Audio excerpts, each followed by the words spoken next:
प्यारे बच्चों, एक बार फिर से स्वागत है रमजान ट्यूटोरियल पे। आज के इस वीडियो में हम लोग करने वाले हैं साइक्लिक क्वाड्रिलेटरल का थ्योरम जो चैप्टर है जो हम लोगों ने कल शुरू किया था उसका converse statement.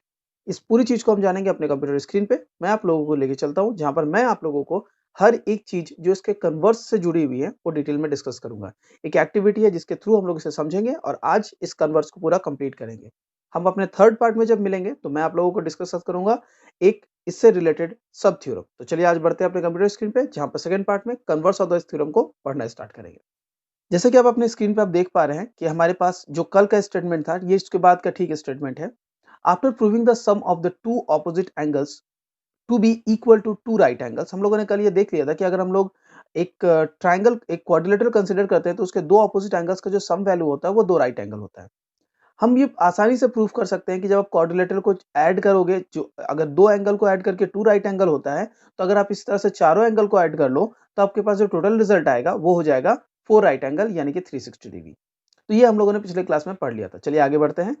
Is the converse theorem of this theorem possible, यानी कि अगर आपके पास कभी कोई एक क्वाड्रिलेटरल दिया जाए जिसके जो ऑपोजिट एंगल्स का सम वैल्यू है वो 90 डिग्री है, वो 180 डिग्री है, यानी कि वो सप्लीमेंट्री है, तो क्या वो क्वाड्रिलेटरल हमारे पास एक साइक्लिक क्वाड्रिलेटरल होगा? चलिए इस बात को समझेंगे। आज के वीडियो में हमारा मेन जो टॉपिक है वो यही है कि जो पिछले दिन हम लोगों ने थ्योरम पढ़ा था कि अगर आपके पास एक साइक्लिक क्वाड्रिलेटरल है यानी कि एक सर्कल के अंदर में क्वाड्रिलेटरल है, तो इसके जो भी ऑपोजिट एंगल्स होते हैं उनका सम वैल्यू 180 होता है, उसका कन्वर्स यानी कि आज 180 दिया जाएगा और हम लोग चेक करेंगे कि क्या वो क्वाड्रिलेटरल साइक्लिक है। चलिए जानते हैं। इसे समझने के लिए मैं सबसे पहले यहाँ पर जो एक्टिविटी की गई है हैंड्स ऑन ट्रायल, ये आपको समझाना चाहूंगा। ये एक्टिविटी कुछ इस तरह से की गई है। यहाँ नाम बताया गया है जोइता का। जोइता ने क्या किया है, क्वाड्रिलेटरल्स बनाए हैं। आप देख सकते हैं यहाँ पर 1 2 3 4 5 क्वाड्रिलेटर बनाए हैं। इन 5 क्वाड्रिलेटर्स की एक प्रॉपर्टी है जो उन्होंने फॉलो की है। आप देख सकते हो फर्स्ट क्वाड्रिलेटर में एक नंबर वाले में A B C D quadrilateral है जिसमें 75 डिग्री और 105 डिग्री है। ये देने की वजह क्या है, वो ये इंडिकेट करना चाहते हैं कि उन्होंने जो क्वाड्रिलेटरल बनाया है उसमें जो ऑपोजिट एंगल है उसका सम वैल्यू 180 डिग्री है।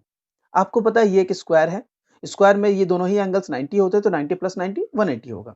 आप ये देख सकते हो एक हमारे पास आयत है जिसे इंग्लिश में रेक्टेंगल कहते हैं। ये 90 है, ये 90 है, तो ये 180 होगा। फोर्थ नंबर में हमारे पास एक क्वाड्रिलेटरल है जिसमें आपको पता है कि ये जो शेप है ये एक सिंपल क्वाड्रिलेटरल है। यहाँ पर ये 85 है, ये 95 है, अगर आप इसको ऐड करोगे तो फिर 180 हमें मिलने वाला है। इसके बाद लास्ट फिगर जो है इसमें इन्होंने यहाँ 70 यहाँ 110 लिया है और ये भी 180 है। तो उन्होंने 5 डिफरेंट टाइप ऑफ ट्राइंगल्स को ड्रॉ किया है। उन्होंने किसी एक स्पेसिफिक पे काम नहीं किया। अब वो ये करना चाहते हैं कि एक साइक्लिक क्वाड्रिलेटरल ड्रॉ करना चाहते हैं, लेकिन साइक्लिक क्वाड्रिलेटरल होगा या नहीं वो इस बारे में कैसे ड्रॉ करेंगे, क्या एक्टिविटी उन्होंने की वो आप भी कर सकते हैं। कैसे कर सकते हैं मैं बताता हूँ। आपको ये करना है, फॉर एग्जांपल उन्होंने इसके साथ एक्सपेरिमेंट किया, आप किसी के साथ भी एक्सपेरिमेंट करके देखो, या चाहो तो आप इस पांचों को बनाओ और आपको पांचों पे एक्सपेरिमेंट करके देखना है। अगर आप ये एक्सपेरिमेंट करोगे डेफिनेटली आपके अंदर मैथमेटिक्स को लेके जो भी या थ्योरम्स को लेके जो डर है वो डर खत्म होने लगेगा। एग्जाम में रिप्रेजेंट करना मतलब एक थ्योरम आएगा जिसे आप लिख के चले आओगे, यही आपकी स्टडी नहीं है। आपकी स्टडी में याद रखो हर चीज को बारीकली प्रैक्टिस करना होता है, जिससे जैसे मैं कह रहा हूँ कि आप इसे घर पे बनाओ करो। जब आप इसे करोगे, पिछले क्लास में भी मैंने कहा था कि आप जो क्वेश्चंस को मैंने समझाया है थ्योरम, उसके लिए जो आपको बनाना है साइक्लिक क्वाड्रिलेटरल, उसे कट करना है, एंगल्स को कट करके निकालने हैं, तो ये सब एक्टिविटी करो। जब आप करोगे आपका सब्जेक्ट डेप्थ और बढ़ेगा जो कि बहुत जरूरी है आप लोगों के लिए। तो मैंने कहा कि आप इन पांचों क्वाड्रिलेटर्स को बना लो। क्वाड्रिलेटर में बनाते वक्त बस ध्यान रखना है ऑपोजिट एंगल का सम वैल्यू 180 है।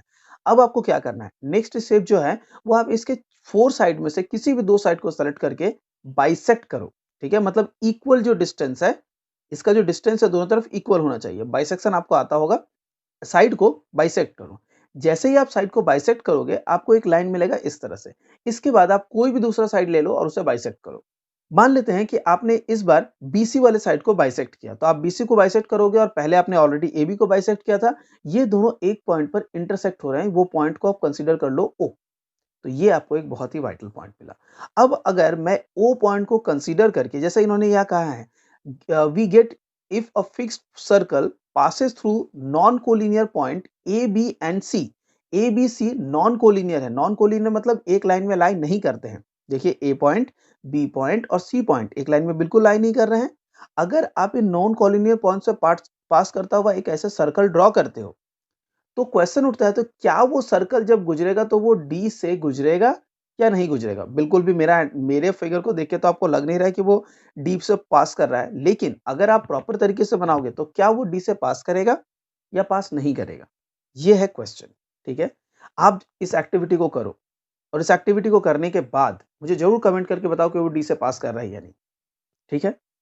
अगर आप करना चाहते हैं तो सब कुछ करने के बाद मेरे पास आइएगा, इस वीडियो को कंटिन्यू कीजिएगा। मैं आपको आंसर बता देता हूं अभी। अगर आप ये प्रैक्टिस करोगे, ये पूरी एक्टिविटी करके अभी वीडियो को देख रहे हो या अभी पहले वीडियो देख ले रहे हो, दोनों ही कंडीशंस में समझ लो ये पॉइंट डी से पास करेगा। अगर अभी तक आपने एक्टिविटी नहीं किया है तो काइंडली जाके आप एक्टिविटी को कीजिए और करने के बाद नोटिस करोगे कि वो डी पॉइंट से पास कर रहा है। ओके, तो क्या मिला कि अगर आपने ऑपोजिट एंगल्स को 180 का सम में रखा है, उसके बाद अगर आप एक साइक्लिक क्वाड्रिलेटरल ड्रॉ करते हो, अगर एक क्वाड्रिलेटर पे एक सर्कल ड्रॉ करते हो जो इसके चारों पॉइंट से पास करता है, तो 3 पॉइंट से पास करता है, तो वो फोर्थ पॉइंट से भी पास करेगा, यानी कि वो एक साइक्लिक क्वाड्रिलेटरल बन जाएगा। ओके, तो ये था हमारा आज का थ्योरम जो मुझे बताना था। तो इसके बेसिस पर हमारा जो converse of the statement hold किया, वो मैंने यहाँ से कट करके निकाल दिया है। यहाँ बुक में आप लोगों को ठीक इसके बाद दिया गया है। आप वहाँ बुक में पढ़ सकते हो और स्टेटमेंट का प्रूफ हमारे सिलेबस में नहीं है। ठीक है? आप चाहो तो आपको ये बिल्कुल प्रैक्टिस करनी चाहिए फॉर फिगर नंबर 2, 3, 4 एंड 5। आप बिल्कुल इसी तरह से करो। देखो अगर सब में 180 दिया गया है, अगर आप इसी तरह से वेरीफाई करोगे तो आपको मिलेगा जो क्वाड्रिलेटरल है वो कॉन्साइक्लिक है। कॉन्साइक्लिक मतलब साइकिल के अंदर में लाई करता है। ठीक है? क्वाड्रिलेटरल सर्कल के अंदर में लाई करता है, इसलिए हम उसे कॉन्साइक्लिक बोलेंगे। 4 जो पॉइंट्स है वो कॉन्साइक्लिक आएंगे। तो ये हम लोगों ने आपको ये करने के लिए कहा जा रहा है आप करना, और जो स्टेटमेंट है वो मैं बता देता हूँ। तो स्टेटमेंट कुछ इस तरह से निकल के आया that if you are having a quadrilateral in which the sum of the opposite side is 180 degree, then all the vertices of the circle will be concyclic। दोबारा बता दूं, थोड़ा हिंदी में समझा देता हूं।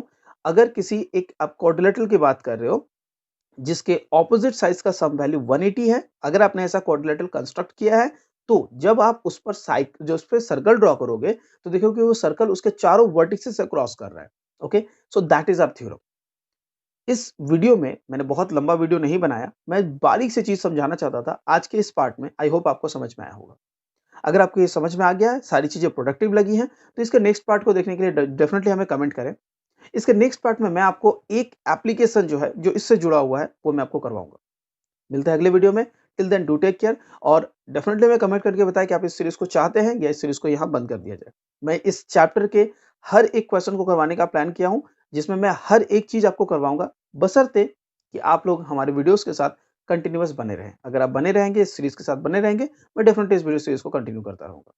कमेंट करके जरूर बताएं कि आपको इसके आगे के वीडियोस चाहिए या नहीं। आप देख रहे थे रमजान ट्यूटोरियल, मैं हूं मोहम्मद साहब आलम। आज का वीडियो इतना दूर। ये रहा हमारा आज का कन्वर्स ऑफ द स्टेटमेंट।